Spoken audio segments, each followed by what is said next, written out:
Yo, what's good, East Bear in the building? Thank you for tuning in to another episode of Kueen Talk. Today's special guest is not a part of the queer community, but is a significant part of my coming out journey. He has been by my side literally since before I turned 1. Our parents were roommates, and he is my best friend, my brother. Please help me welcome in Deontay. Yes, sir. What's good? What's good? I appreciate you having me, bro. I've been waiting to come on here and tell my story. Oh, yeah? Your story. I have been, little bits and pieces of every time I say, yeah, I got outed. This is the person I'm referring to, everybody. Outed. And I appreciate you coming on here. What was your initial thoughts of when I asked you to, be a part of this? I was hyped. Yeah? Yeah, we've been talking about doing the show. I got my own. I've been able to get my reps in with my own podcast and shit. So I was excited to come on here, like I said, to tell my story. Because you're on here telling my part of your story. Nah, they need to hear my story. Yeah. If you want to just introduce yourself a little bit to the guests. Yeah, Deontay, a.k.a. Pac-Man Gotti. Pronouns is he. Mr. He gets a lot of money. Him. Oh my gosh. Himothy. Yeah. And this is Deontay. Yeah, this is Deontay. That's me. That's me. Yeah, I'm going to come on and talk my shit now. Yeah. Well, I just wanted to have you on here because, like I said, I feel like it's an important part of my coming out journey. For those of you that don't know, I came out in sixth grade, and Deontay was the first person I told I have a crush on a girl. And ever since that I told him that, he just wanted to tell the world. He just the whole wanted world. to tell everybody. Everyone needed to know. Yeah. So why is it that you just wanted, why is it that you, in the time, you didn't know that you were outing me, right? Absolutely not. Yeah. So why is it that you thought everybody needs to know my business from you and not from me?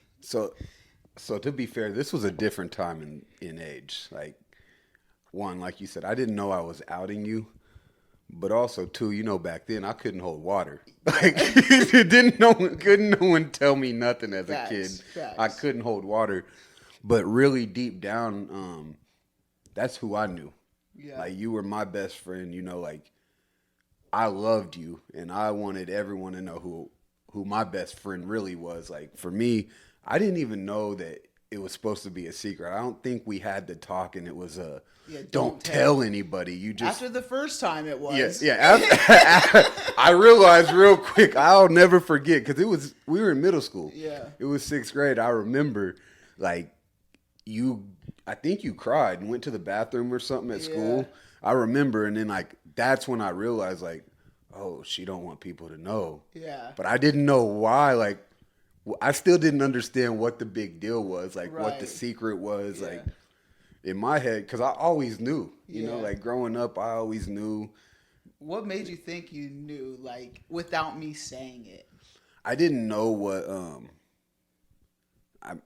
I guess I didn't, there wasn't really an LGBTQ community then, right, you know what I mean? Yeah. But I just knew growing up that you weren't the typical girl. Yeah. And I had never seen you as a girl growing up. We played football. You were stronger than me. I used to hide behind you in fights and shit. You know what I mean? You was beating boys up if they was trying to fight and shit. So I honestly, that was normal to me. In all reality, that's really what it comes down to is you liking girls. When you told me, I already knew because that was normal to me. Yeah. And leading up to you actually coming out to me, we used to look at girls in elementary school and stuff that's why I knew, Yeah, I would comment the same comments that you and Johnny were making growing up. But you brought up a point that I was going to ask you during this podcast, and is, do you see me as a woman, and why or why not?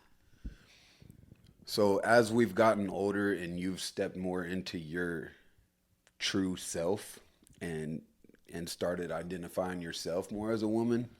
Yeah.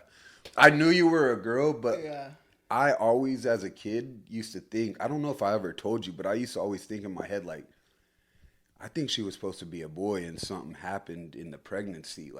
Yeah. And like last minute, like she was blessed with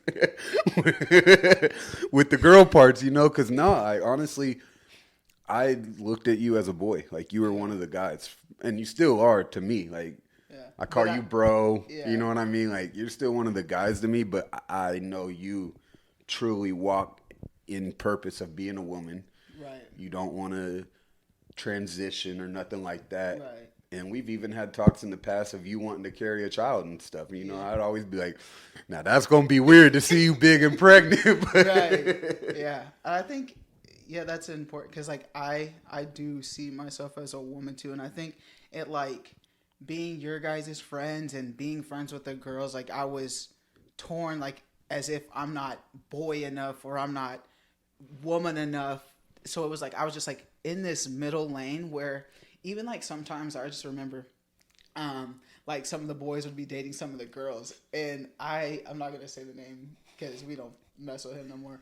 But he was like, "Dude, you always go and run back and tell the girl stuff," and I'm like, and then I was like, man, I was doing that like because I was trying to be like the peacemaker in between, but I was like, no, like the boys' conversation is the boys, the girls' conversation is the girls, and so like I knew both information, I just couldn't say anything Yeah, to and either side. I think I speak for me and all the guys that was part of our crew growing up. Like, no one looked at you as a girl. Yeah. So, like, we wouldn't even think to be talking, like, when we're talking about boy shit, you know, like, Yeah.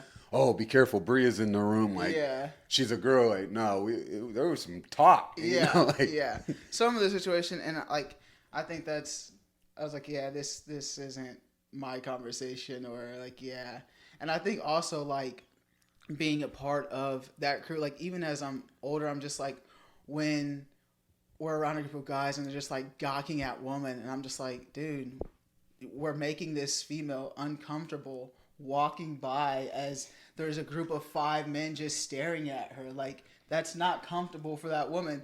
And some people would be like, she likes it. No, not every woman likes that attention like that. It can be intimidating, and some people just want to walk down the street. yeah. And so like I feel like some situations it's just like my womanhood comes out now, especially when I'm an adult, and like you said, I'm just owning my identity now. Like growing up, I didn't own who I was. Like as a woman, I was like with you guys. I'm like, yeah, I am a bro, but like now it's like I am a woman. I'm just a part of the bros group too. Like I definitely hold my all of my identity and who I represent in every space that I am nowadays, unapologetically. Absolutely. And I feel like some people have adjusted to the new me, but some people are still like this. I want the old Bria back or the old Bear back, and that's just not who I am anymore. And I think had we not been raised completely from birth, there would have been some moments as you were stepping into your full who you were as an adult that we could have went on different paths. Yeah. But we were so locked in because it's Yeah. been some, you know, me and you've had some conversations Yeah. and there's been some trials and tribulations of just adjusting to Right. becoming adults and actually walking into our full purpose and what we believe,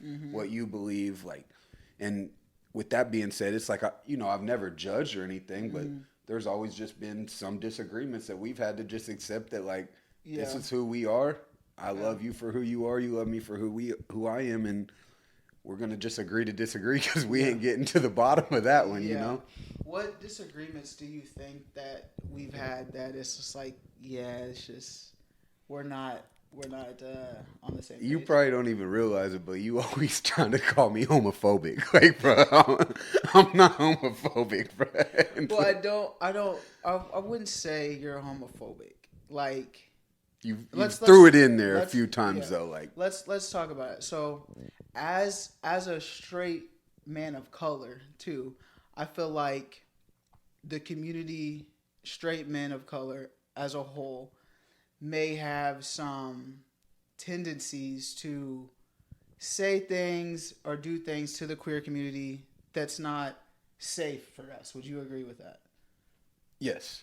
All right. So, And sometimes we don't realize that we're even saying things in a way that might hurt or come off as disrespectful to the queer community. Absolutely. yeah.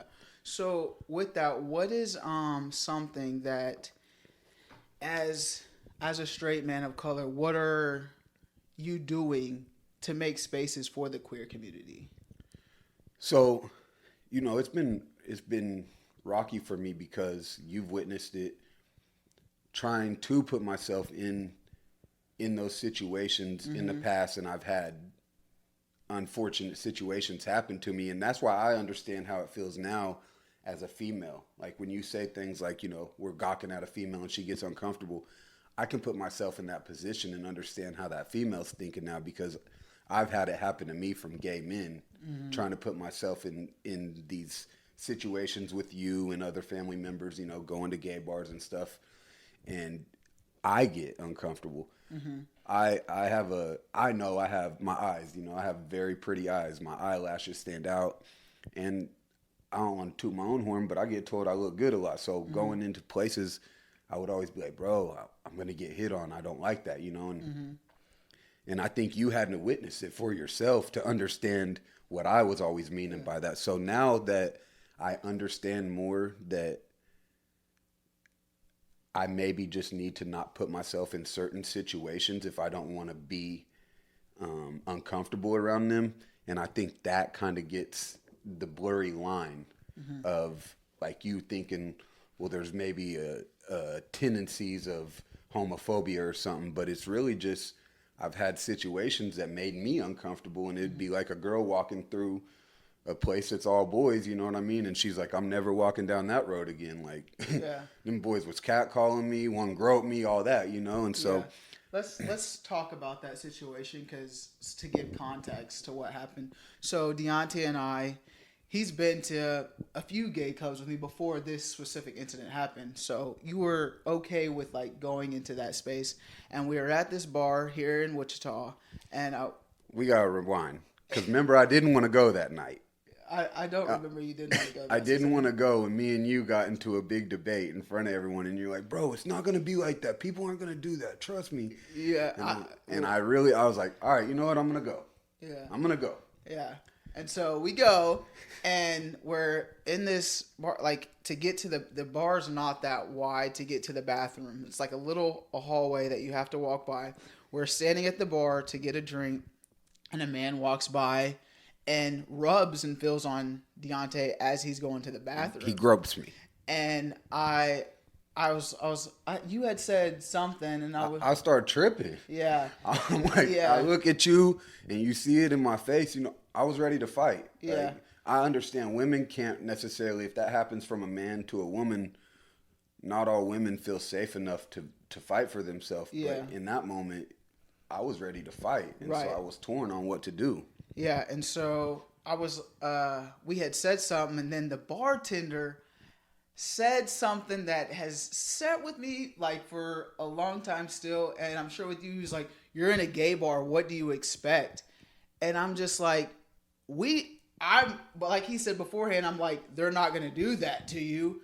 We're not expecting to get groped anywhere we go. Right. Like, that's not an expectation. And the bartender didn't just say it just like that. He's like, rude about it. He was very rude and aggressive about it. Yeah. You're in a gay bar. What the hell do you expect? Yeah. And that's lived with me for a long time. Yeah, definitely. I wanted to punch him in the face, and I had your back in that situation in that moment too.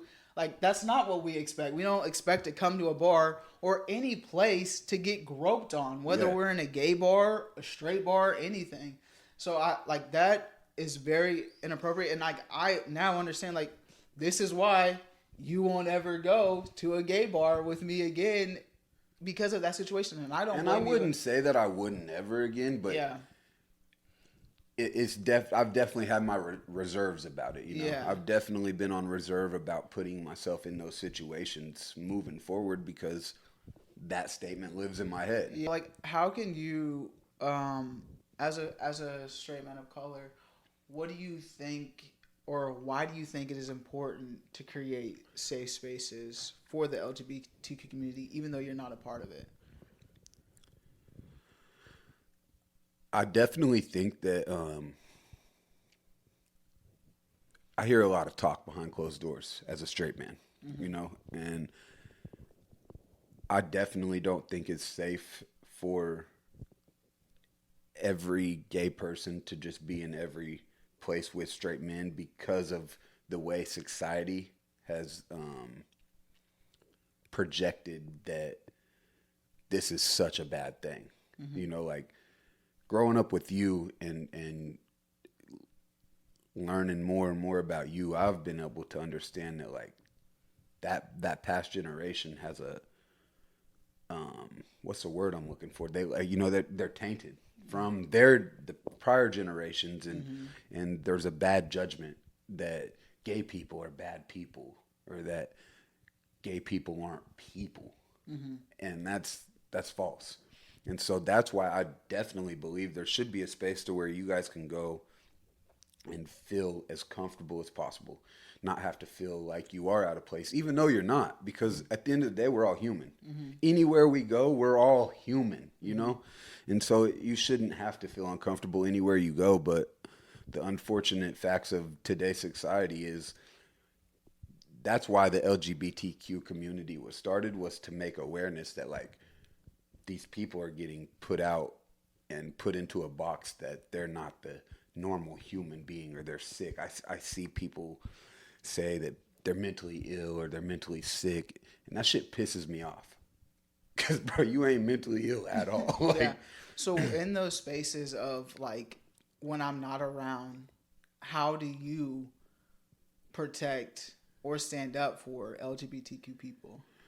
the biggest argument I get in with people all the time is that gay people aren't born gay. And that's bullshit. Like, yes, they are. Yeah. You, like, I've known before I knew what gay was, I knew you were gay. Yeah.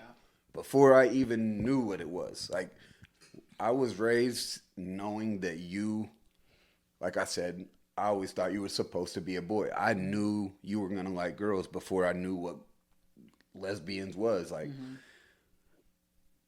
our other we've had other family members that he was born gay. It's obvious. You could look at pictures when he was 4 or 5 years old, and he looked very gay in that picture, you know, like. And so I've always went to bat in closed doors that you motherfuckers don't understand. Like, y'all don't get it. People are definitely born gay. I definitely think there's some people that might not necessarily be born gay and just wanted to explore sexual acts and other sexual tendencies and tried things and liked it and was like, okay.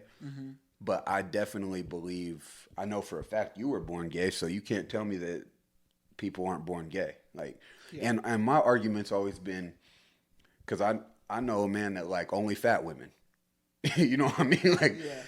so he was just, what, you put a skinny chick in front of him, he ain't fucking with her. Yeah. You put a fat girl in front of her, I heard him one time. This was Troy. I heard Troy say this when I was like 12 years old.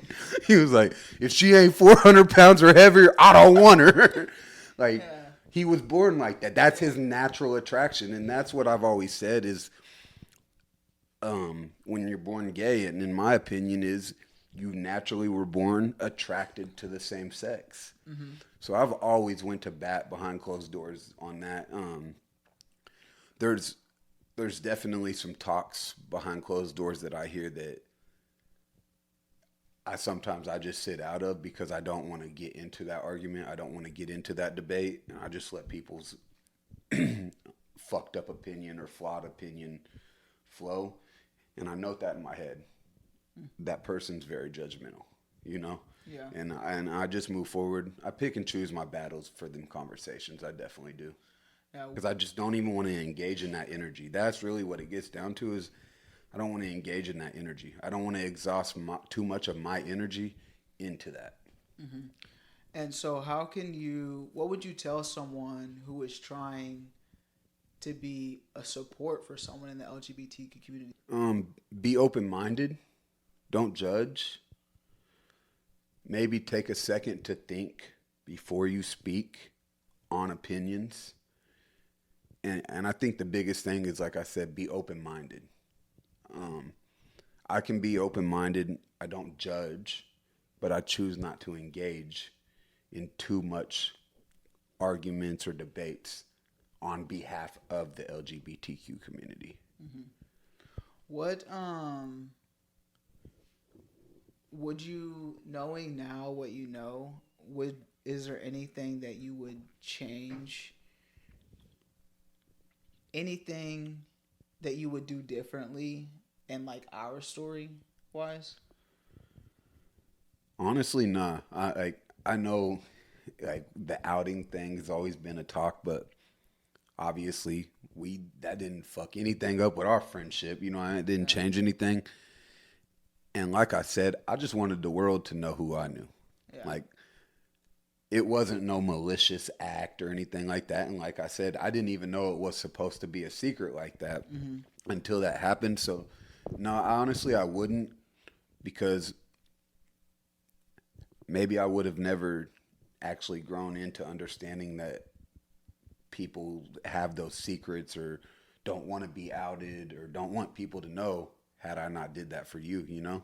Had you just went along with the flow and that's what it was, who knows, I might have outed a lot of more people in their life, you know what I mean? And that's not my place to do that. Yeah. So no, I wouldn't. I'm glad it was my best friend that didn't affect anything with us and didn't affect you too bad, and I was able to learn that lesson with my best friend rather than somebody I might, who knows what that could do, you know? Yeah. Like if that was someone else, who knows the hurt that could have caused in their life or anything. So Yeah.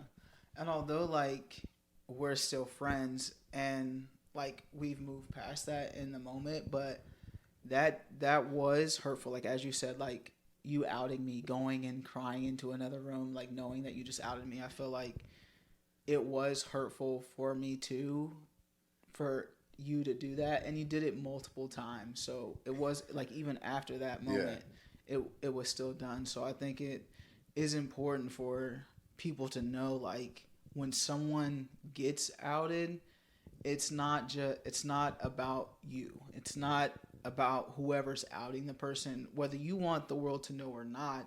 It's not your story to tell. And absolutely. I feel like when the time is right, they will say something. But like you said, we didn't even know what it was. I just knew it wasn't supposed to be right. So that's why, like, I wasn't okay with saying it. I knew, like, for me, that's all I knew for you. Yeah. And so that's why, rather, I didn't know in your head that you felt like this isn't supposed to be right. Because for me, this is what this is. This is what this has always been. This is what this is. She's always been one of the boys. Now she's admitting to liking girls. I need y'all to know who the fuck my best friend is, nigga. You know, so that's really where that was.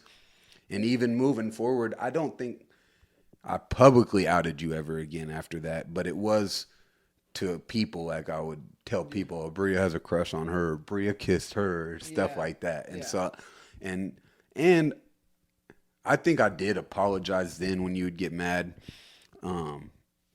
But like I said, it was never a malicious act. You know, it was truly just wanting people to know who I knew, because I loved you for you, and I didn't judge you, and I didn't think anyone else was going to judge you. Yeah. And they didn't. It was just you needed to be ready. Yeah. Yeah. And I think like the core foundation that I have, none of them has judged me for who I am, but I feel like as we know, the world and everything around us says otherwise. Just everything is straight made. Yeah. And tied to a man and a woman. So that is why I was so blocked off of expressing who I was truly. But now, as you guys see, I'm creating this podcast. I'm doing other things to make it more aware and more okay. And although you aren't comfortable with like speaking up for the community as a whole, if you and I were out in public, and you, I, or Tyrone were out in public and someone said slurs, would you defend? Or Now you already know it's up. Yeah. It's on go. Yeah, you know? I feel like they needed to know that, because although you're not speaking behind closed doors, which it's hard, like there's a lot of things, like I do it too, like if it doesn't identify with me, I'll actually say something more than not. I just pick and choose my battles, honestly. Yeah. So I understand why, but I think it's important for the viewers to know, like, when it came down to it, if it came down to it, you would be. Absolutely. Yeah. If anyone's coming at anybody around me, mm-hmm. I would fight for a person I didn't know mm-hmm. if they were being disrespected or belittled and they were backed into a corner and they have no help. Right. And I'm right there because I know right from wrong. Yeah. Yeah. This is still a human being. Yeah. At the end of the day, this is still a human being. It's not about the racial slurs or anything. It's about you talking down to another human being like you are higher than them, like you are better than them, and you're causing hurt to them, and I'm not going to witness that in front of me. Yeah. Yeah. And that is why we still remain friends, is just because of, like, now as we're getting older, like, you see my identities, you're understanding it, and we do have talks, and we're open with communication when we don't agree on something. Like, we agree on a lot of things, but, like, when we don't agree, like, we are open to that and communication. Yeah. And it is what it is. Yeah. It's not going to change my opinion of you, or I'm not judging you. It doesn't change my love for you. Yeah. We just disagree on that. Yeah. And, like, but morally, we agree on the things at the core. At the core, like you said, we're all human. So I feel like, that was just important for the viewers to know that you are a great person. Like I said, you didn't mean to out me in the ways that you did. I know it was just, I'm your best friend. It was out of love. Yeah. Honestly, it was truly, like, at the core, it was out of love. Yeah. I wanted everyone to know who I knew. Yeah. How did you feel? We've never talked about that. Mm-hmm. How did you truly feel, like, in the moment when I outed you? Did you feel betrayed? Well, I was, like, I didn't say it was a secret, like, don't tell anybody, but I didn't want anyone else to know. Like, and you actually did. Now that I remember, you didn't say don't tell people, but you did say don't tell anyone, but I kissed, Yeah. And so it was like, don't tell anyone, but I kissed her. Yeah. And then I told people that, like, you got a crush on a girl, Yeah. I didn't tell anyone that you kissed that girl, but I did tell them you probably had a crush. Yeah. And I don't think I was hurt. I just went into a shell. Like, I think you were more embarrassed. Yeah. Every time it happened, I just, like, instantly went into a shell. Like, yeah, and deny. Yeah, deny. Immediately. No, he's lying. He's lying. You used to tell people. No, he's lying. Yeah, definitely. Each time I would deny.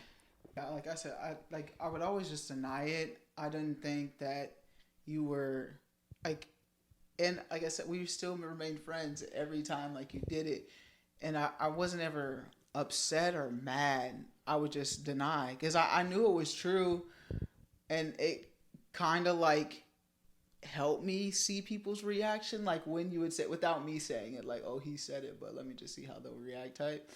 And no one ever acted surprised. Yeah. But I had other people that knew the girl that I kissed. Like, she would always come up to me and just be like, dude, just tell him. And she was always so pure and open-minded. Yeah. Even as kids, she really made you feel real comfortable. Yeah. Early. 100%. Yeah. And so I don't know. I just think when my mom and I were talking, it was just like, being a black woman in that town was already hard enough. And then just to be a queer black woman, like, it was just a lot of layers. It's just like, this one I can hide. This identity I can hide. And do you think because of the town we were growing up in and you wanting to feel accepted and impress all of the white community that supported you in your athleticism and sports and all that, do you think it was more so you were worried about what they would judge or their feelings for you?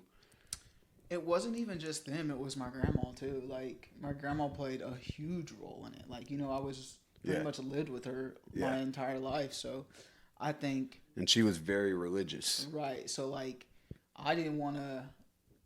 Me and my grandma were so close, so I just didn't know how that would feel. I don't think I really thought too much in it on that, like my teenage lives. I don't think You went so night and day when you came out. Like, yeah, you just.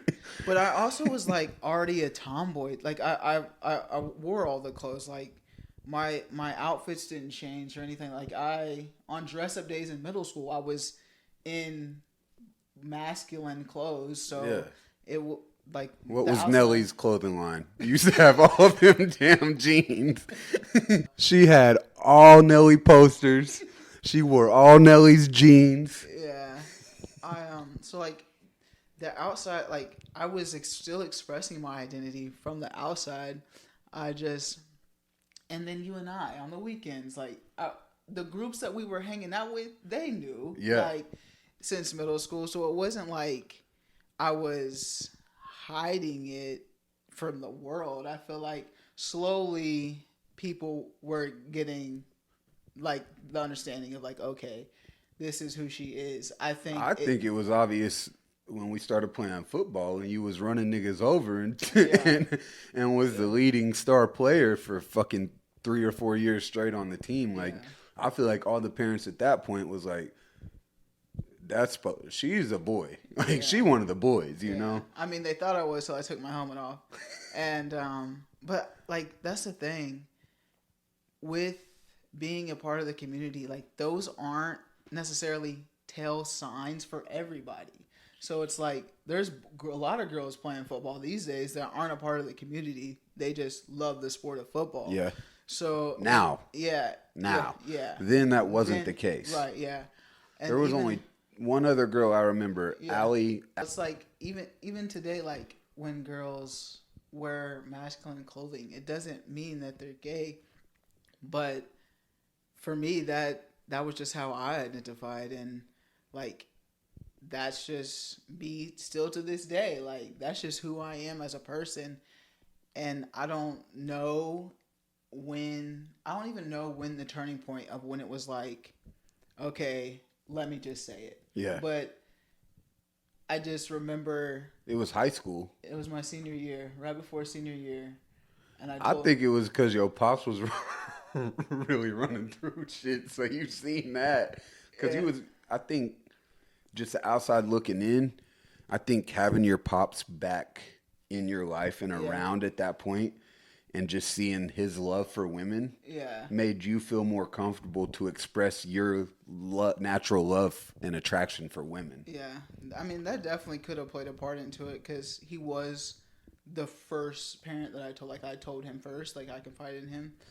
But and think about that. Like he wasn't even around all throughout life like that for you to feel that comfortable, you know? Right, like that says a lot. Yeah, let my mom tell it. She's still upset about it. But yeah, I think that it was just I was done. Like I knew I was about to be out of there. I think that played a part into it. I knew I was about to be away from them, and so yeah, I don't know what it was that I was just like, okay, it is what it is. What point do you remember, like, the earliest time you in your head was like, I don't like guys. I don't like the norm. I'm not like the norm. I think I like girls. At what point did you know in your head that? I think it would have been like my senior year of high school. Like I was like, okay, I'm not attracted to boys because like. Yeah, you tried. Like and I genuinely liked Corey. I want to get that straight. Like Corey, I have love for you. Like I really did, and because after we had the talk with my mom, Corey was like, "Oh, you knew since you were in 6th grade."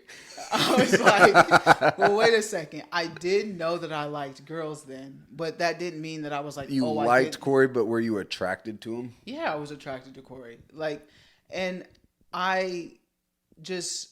But there was always something off. Like, so y'all got to hear this story. I already knew that Bria was full gay. Oh my god! And so in 7th grade, she's dating this boy Corey, And Corey, me I'm being sorry. the antagonizing ass little nigga I was a big instigator, big antagonizer as a kid, big time. And we were at a football game, and I was leaving. I told Bria bye, and I gave her a hug, and he was like, "Don't hug my girlfriend." So I was like, "Nigga, I'll kiss her." So I ran up and gave her a kiss. Like I just was like, and stole it. And so he wanted to fight me, and we ended up fighting at the football game over me kissing his girlfriend. Yeah. But little did he know, I already knew she wasn't fucking with him like that. Nah, That's hey, the thing. and me and Corey hella cool now. Yeah. We was kids, but we Yeah. sure did fight about that shit. That shit was funny. Yeah. That looking back on it now, it is hilarious. But Oh, man. I just feel like I was like, okay, finally, just I'll just do it. I don't know what.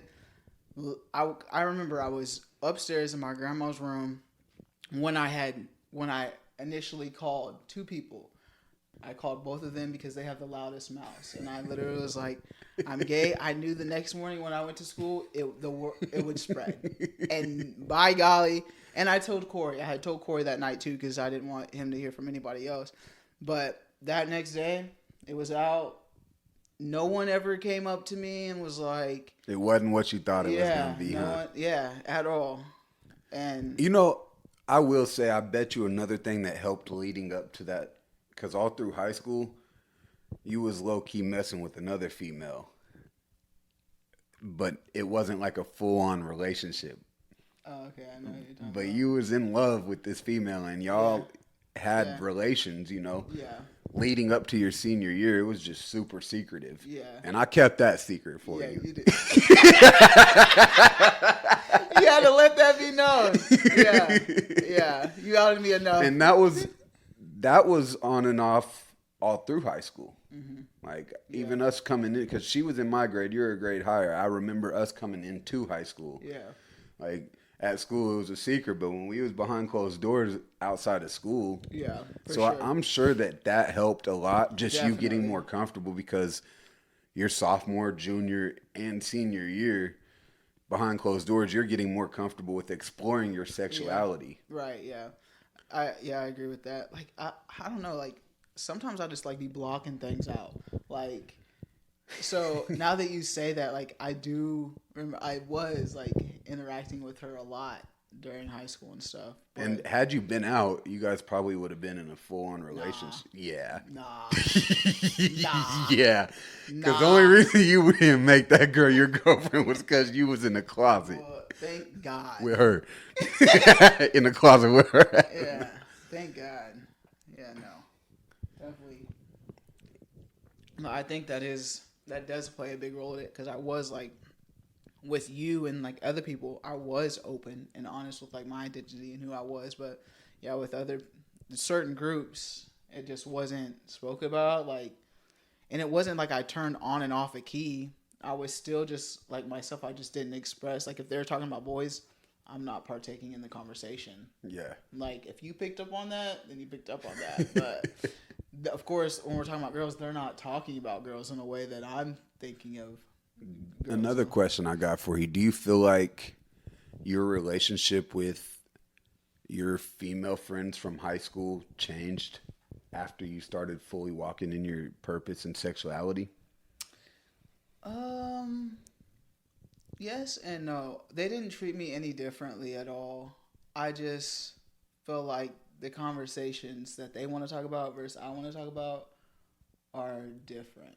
Do you feel like any of them started ever wondering, well, was she looking at me like this the whole time or anything like that? I feel like I was always like in the locker room, I would go to a stall and change. Like I was very Reserved. aware of what I liked and didn't like. So like I would go like I was always in a stall to change. Like But really, did any of them walk around open in front of you or anything like that? no, like we were all reserved in our locker. Like it wasn't we didn't take showers and stuff like that. Like in PE, like there's stalls and there's curtains and stuff like that. So and when I would change behind the curtain.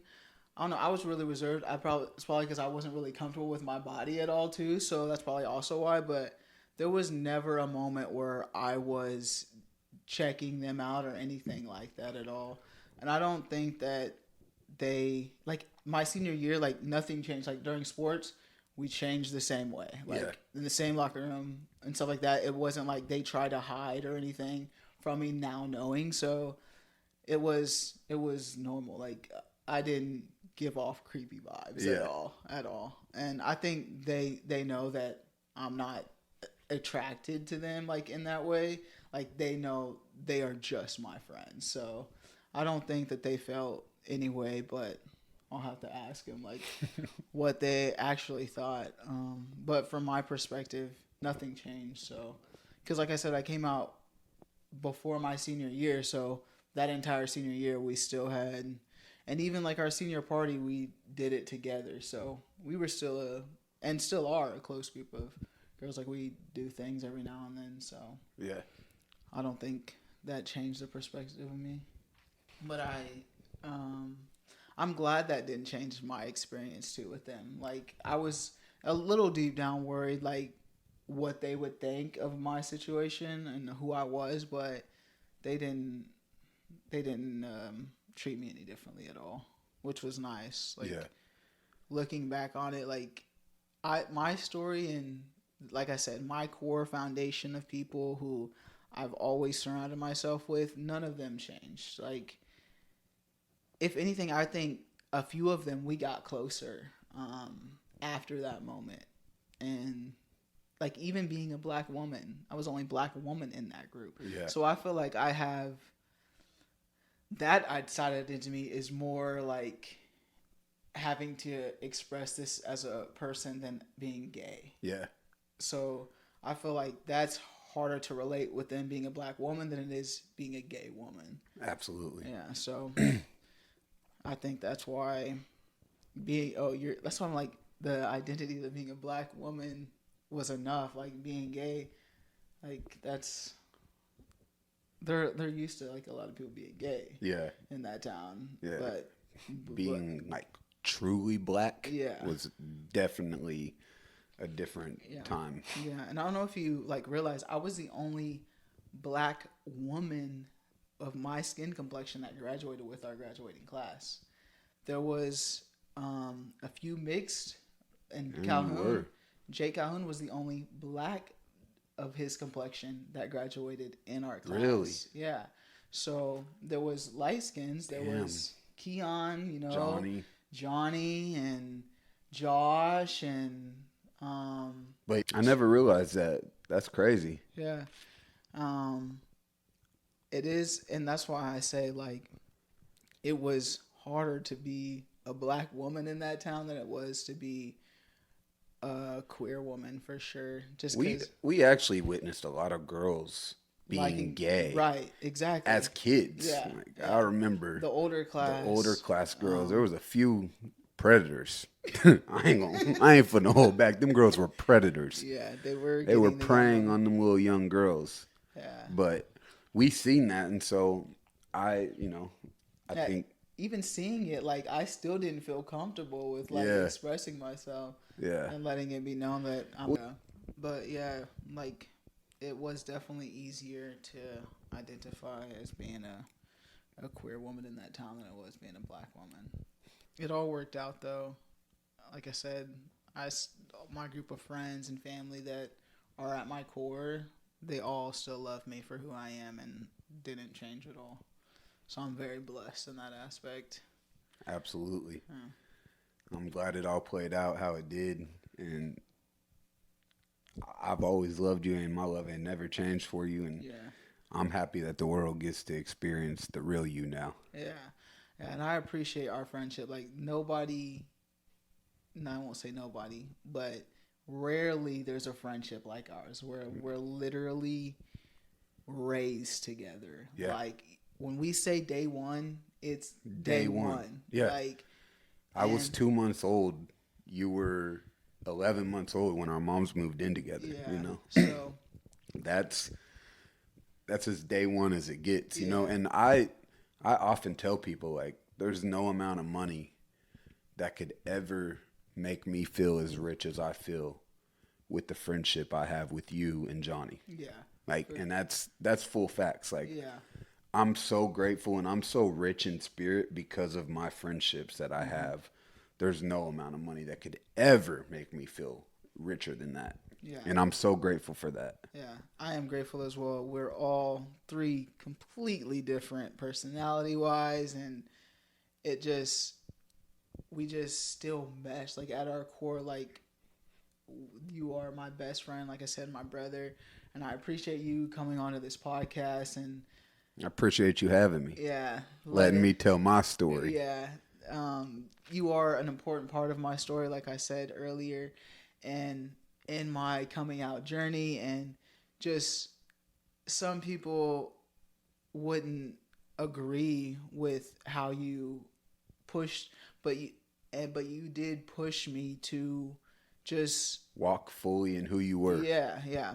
And I don't know if you would have kept nudging and just saying it if I would have came out when I did, or if I would have just kept it a secret the entire time. So I am thankful that I came out when I did, and it wasn't any later, because having people like you just and making you feel comfortable with being who you really are. Right. Yeah. And it's funny because that's who I am and how I am. That's one thing I've learned about myself as I've gotten older, is that like I naturally want people to just be themselves, and I nudge and I push people to truly walk in who they are. Yeah. Rather if it gets uncomfortable for them or not. I've noticed that like some people kind of look at me as being hard on them, but it's like, no, you're not being yourself. Just be yourself. Like I want you to be yourself. I want the world to know who I know. Yeah. Why can't the world know who you are like I do, you know?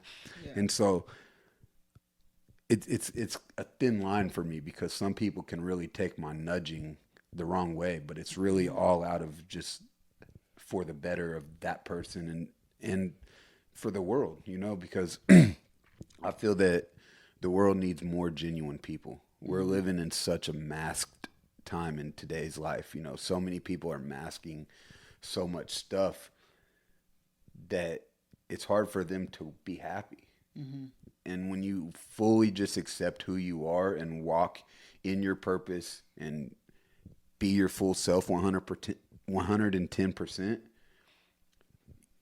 the anxiety drops. Like the anxiety, the stress levels, you get so much more happy from just being who you are and living your truth. And so that's why I push people to live their fullest truth. Yeah. And I can attest to that. Like I definitely became just happier with who I am, and when I did finally say the words like I am a lesbian. So yeah, I feel like it is. And if anyone is watching this and the world's gonna watch it one day. This shit gonna have millions of views one day. If you're watching this and you may have like a friend and an ally and you've told them, I think it is important for you to tell that person, like, this is my story, and please don't tell anybody else. Like, absolutely, I'm confiding in you, and I just want you to know this.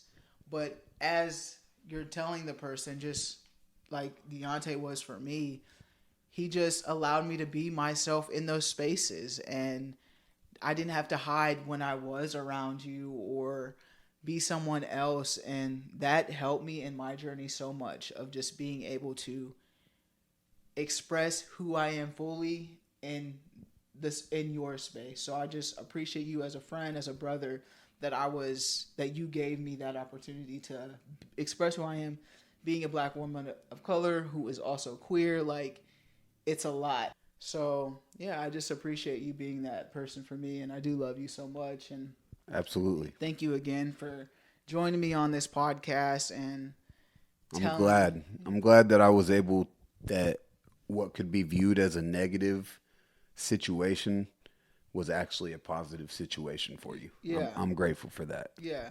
I just, again, appreciate you so much. And thank you guys. Appreciate you having me. Yes. Thank you guys for tuning in to another episode of Kueen Talk. Please make sure you like, subscribe, comment if you enjoyed it. comment if you've been in the same situation or have some tips. If you know anyone that needs to watch this, that might take something from this, send it to them. Share this with anyone. If it pops in your head, oh, someone else should see this. This person should hear this. Send that to them. I want this to be a healing video for a lot of people too. Yeah. Like I said, thank you for tuning in. Family, friends, strangers, love. Be nice.